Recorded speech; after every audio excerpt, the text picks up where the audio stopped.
Hi, my name is Ivan, and this is the off-grid, solar-powered, energy-efficient smart tiny house that I live in. And the fun part is that I've built it completely by myself, for myself. In this video I'm gonna show and tell you everything about it. Enjoy!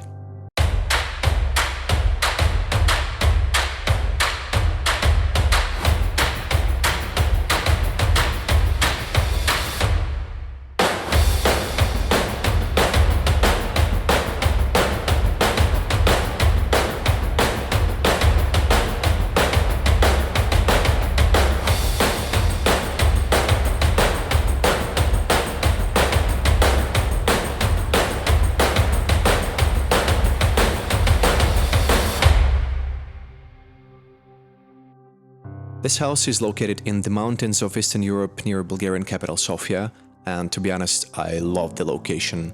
It takes me about 15 to 20 minutes by car to reach the city.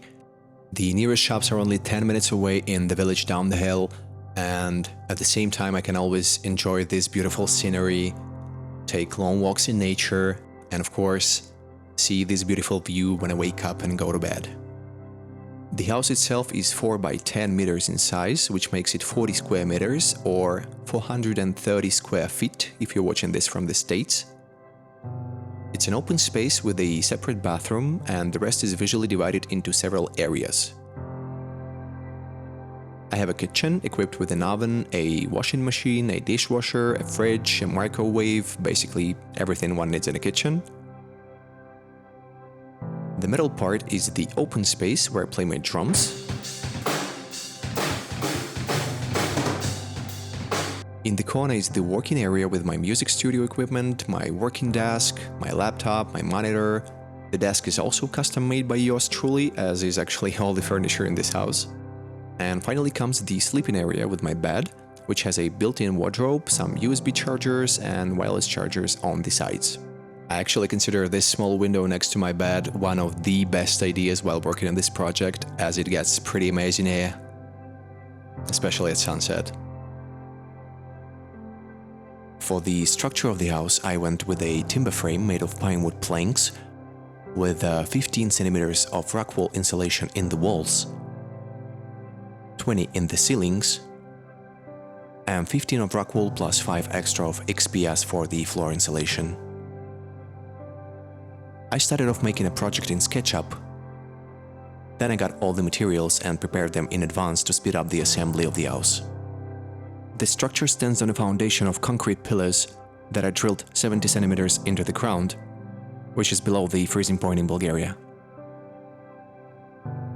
I started with cutting all the planks according to the project, assembled the rafts for the roof, and started building. It took me around 10 days to assemble the bottom frame and the floors, build the walls and the ceilings, enforce the structure with OSB sheets, wrap it all with a waterproof membrane, build the roof, install the PVC membrane on the roof,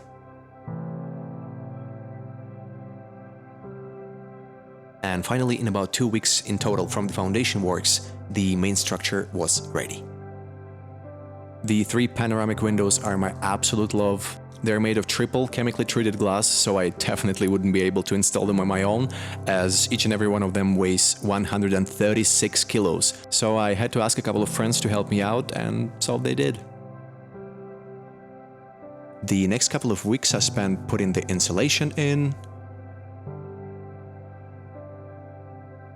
installing the vapor membrane,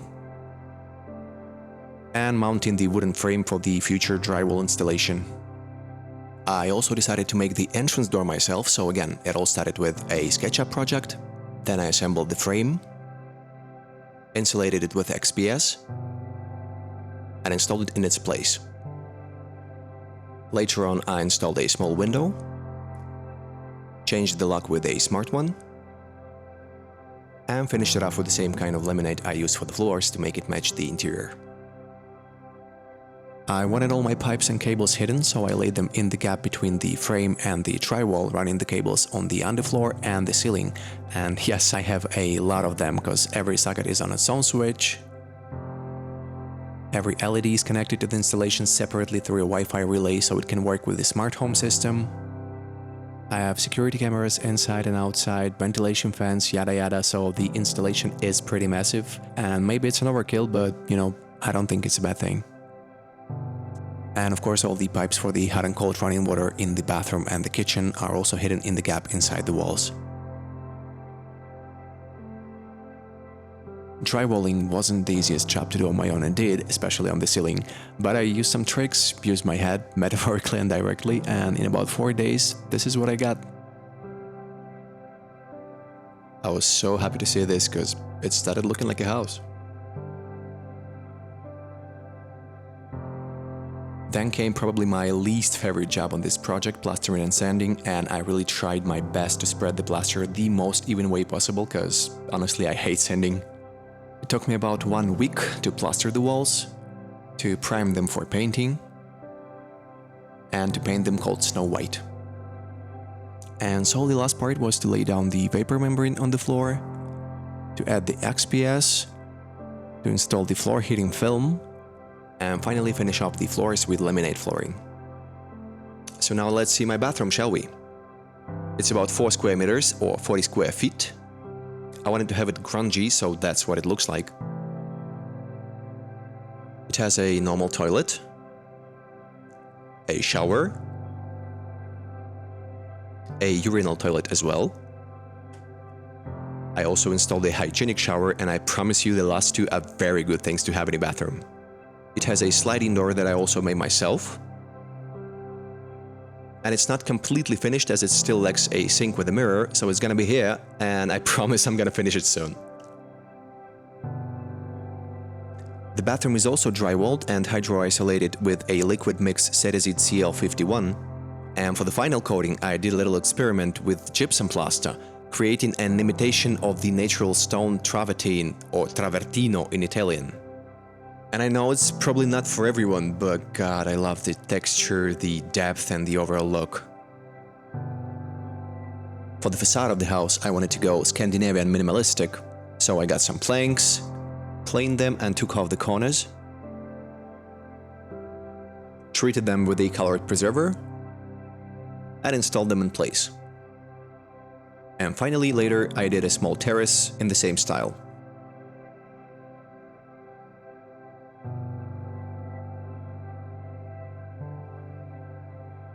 As I said before, the house is completely off-grid, it's not connected to the city in any way. I've got my own electricity, my own water supply, my Greywater Tank, and in the next couple of minutes, you'll see all of it. So let us start with the solar installation. I've got 4 solar panels from Canadian Solar, 660 watts each. Initially I bought 6 of them, but after the tests I actually realized I don't need more than 4. And the reason for that is that I've got myself a lot of lithium ferrum phosphate. The system runs at 48 volts, and the amount of my batteries is 560 amp hours, which gives me a total of about 30 kilowatt hours of energy. With my consumption, it is around 5 to 7 days of autonomous work.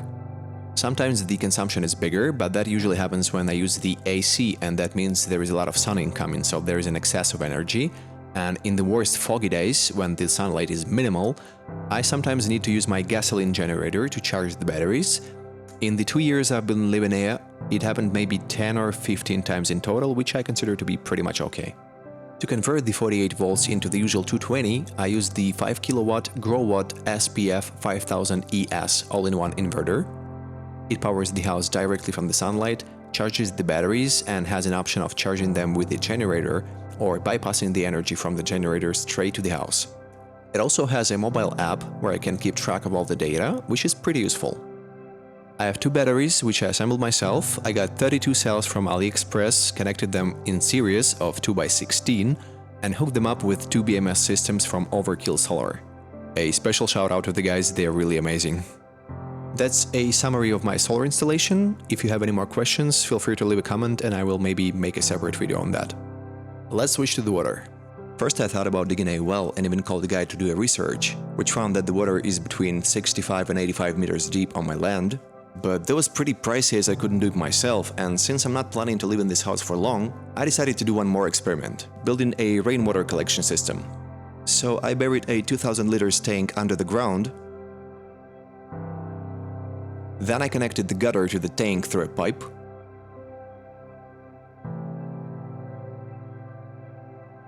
And installed some filters and a smaller 100 liters tank inside the house.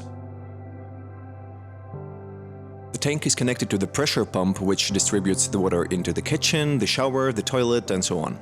So living like this for a while, I can say that if I'm alone and have no guests, it is pretty much enough.